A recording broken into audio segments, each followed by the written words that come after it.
¿Y el patrimonio cultural para qué o para quiénes? El patrimonio cultural representa los valores y expresiones heredadas de nuestros antepasados.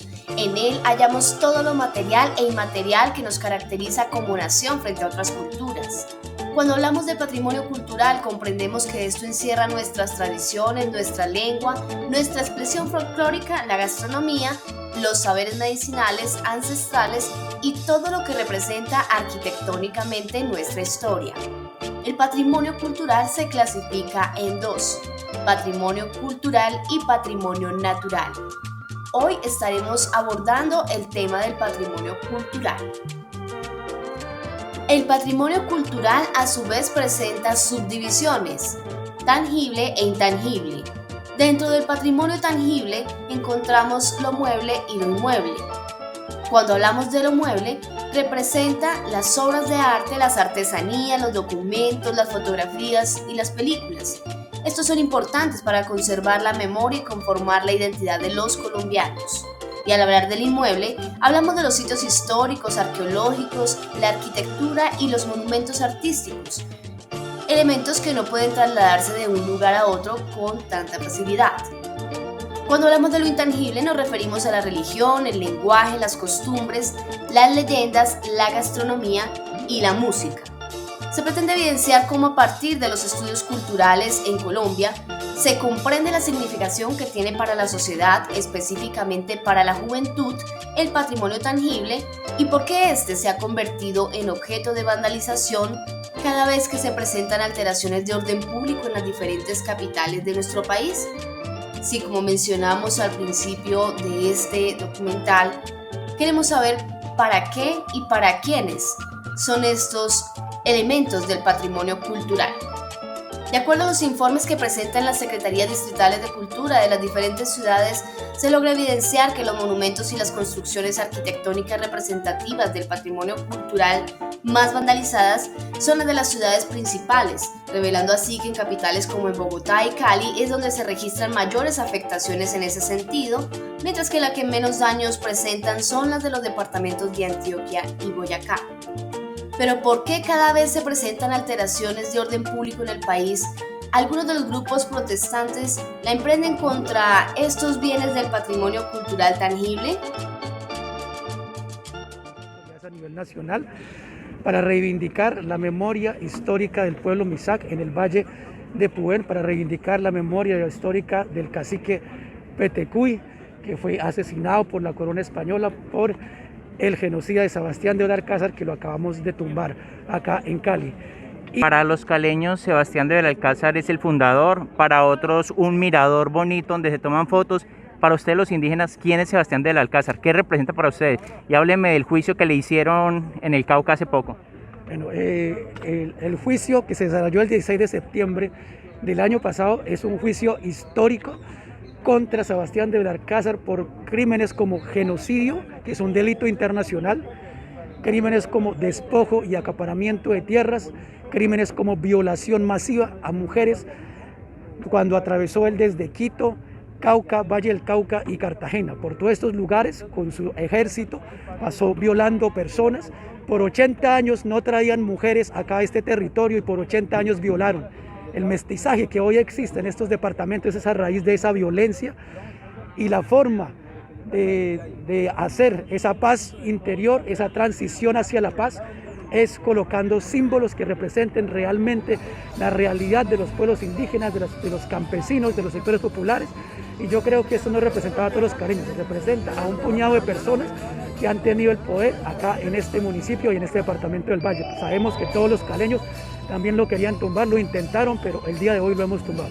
Y proponemos nuevos símbolos en estos espacios públicos, como los parques. Todos los espacios públicos de Colombia están impuestos símbolos que le hacen apología a la violencia. Pero ¿cómo hemos llegado a esto? El derrumbe de estatuas y monumentos en el marco de la protesta social que se ha evidenciado de forma sistemática en las principales ciudades del país muestra la manera en que los distintos grupos sociales, principalmente minoritarios que integran la nación, se piensan de forma crítica el pasado que de alguna manera no los representa. ¿Esto qué significa? Que las razones por las que se tumban los monumentos y las estatuas no obedece únicamente a la posibilidad de generar un daño sobre los bienes públicos de la nación. Esto, digamos, es lo menos relevante en la discusión que se puede gestar sobre por qué se tumban las estatuas.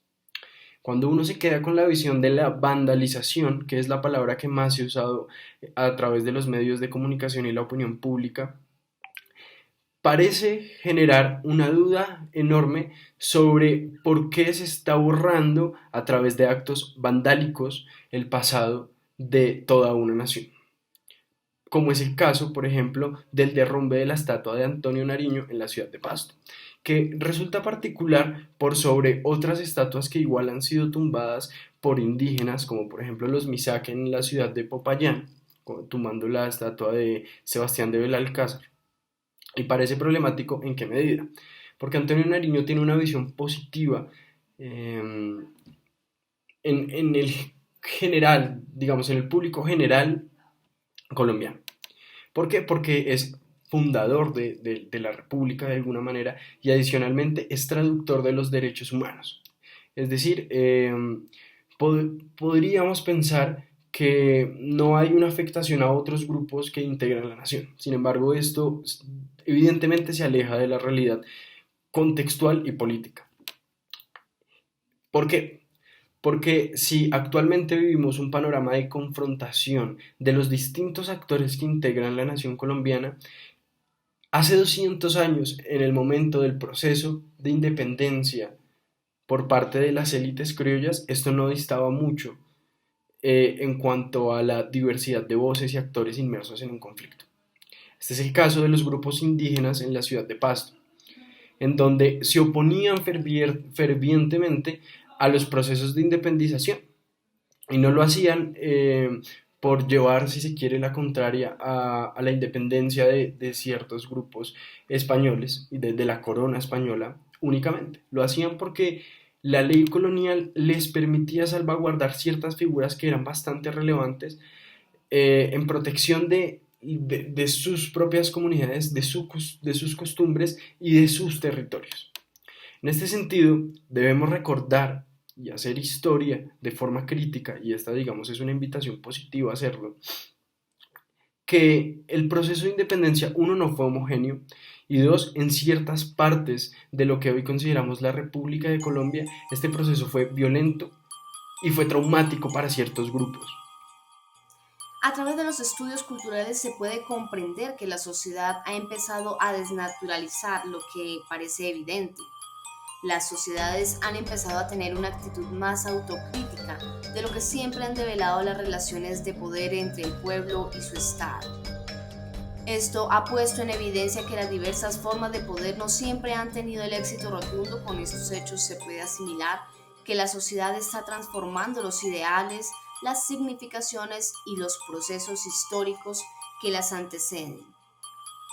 Para algunos miembros de la sociedad, los bustos, estatuas o monumentos dedicados a la memoria histórica del país solo reflejan una apología a la violencia, luego de ser ellos víctimas de los abusos de poder de quienes fueron para esa época sus conquistadores y a su vez verdugos.